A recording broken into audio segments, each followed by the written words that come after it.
So this is a creepypasta about Pokemon. Yeah, the only thing I like about Pokemon, and the most I watch of Pokemon, is the anime, which I consider to be one of my favorite animes, because that's pretty much the only one I've seen, and I would consider that to be my number one favorite anime, besides maybe Lunatics Unleashed or Sailor Moon. But either way, I like Pokemon. It's no secret that hacked versions of Pokemon games exist. Some are good, some are creepy, some are...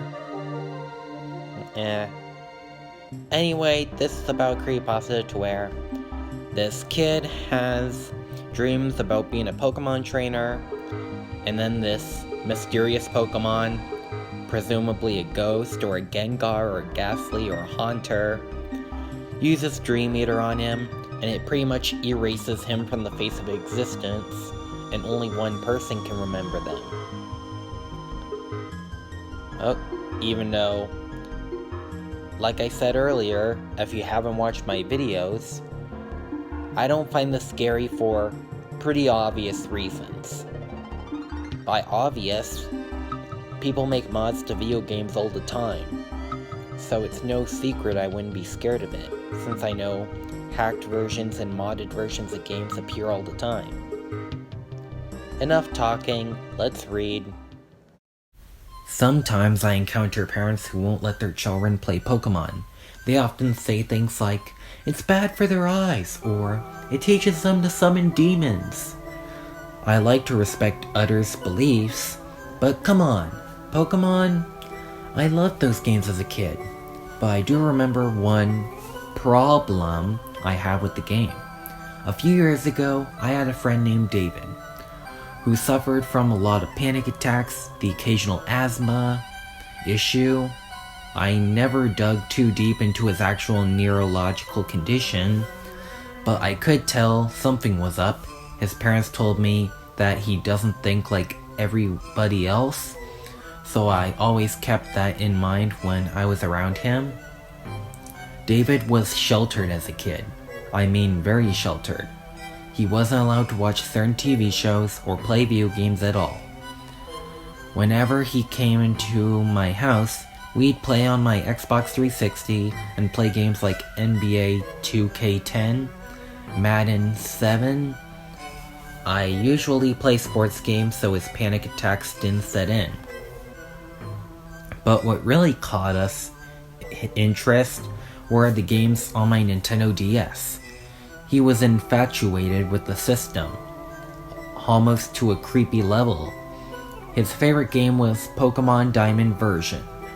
Whenever he played it, he got really excited, but I didn't want him to get too excited to the point where his asthma started acting up, so I would constantly have to tell him to settle down. He was only ever calm for a minute at a time, tops. One week he came over and asked me if he could borrow my DS.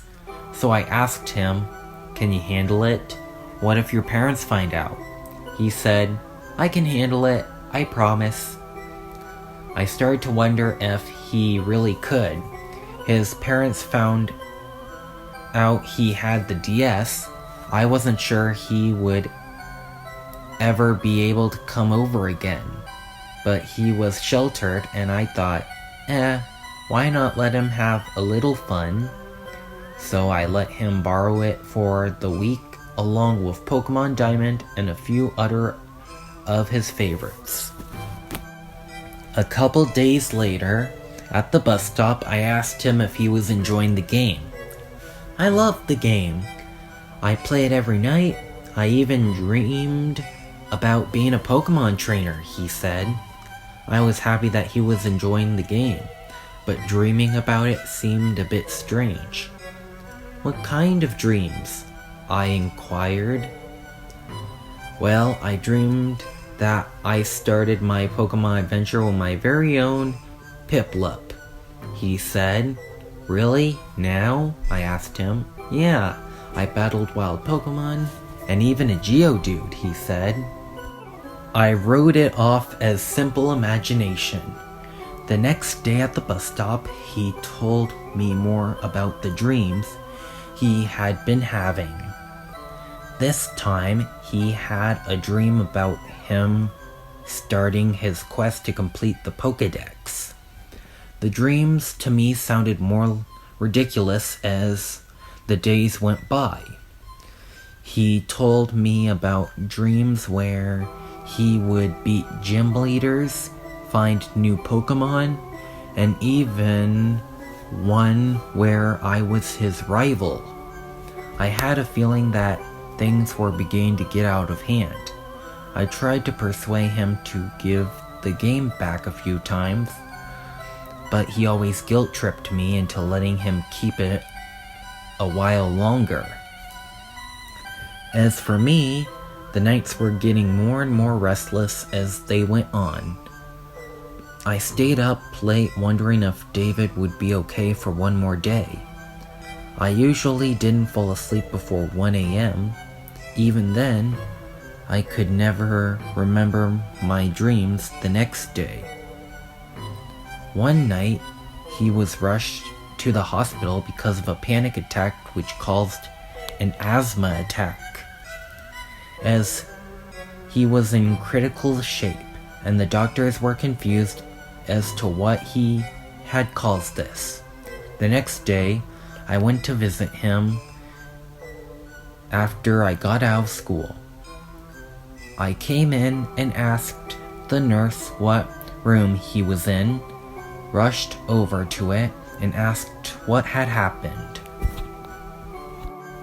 "I had another dream last night," he said in a low, sad voice. "What happened?" I asked anxiously. "Well, I was facing a wild Pokemon." "Do you remember what Pokemon it was? What it looked like?" I asked. "All I remember is my Pokemon were fainted and I tried to protect them, but I failed," he said in a saddened voice. As he started to tear up, I was interested in what happened. I wondered if maybe someone did something to him at school, or maybe his parents found out about the game and he just flipped out and had a panic attack. David didn't usually have any issues with school or his parents though. "Is that all you remember?" I asked him.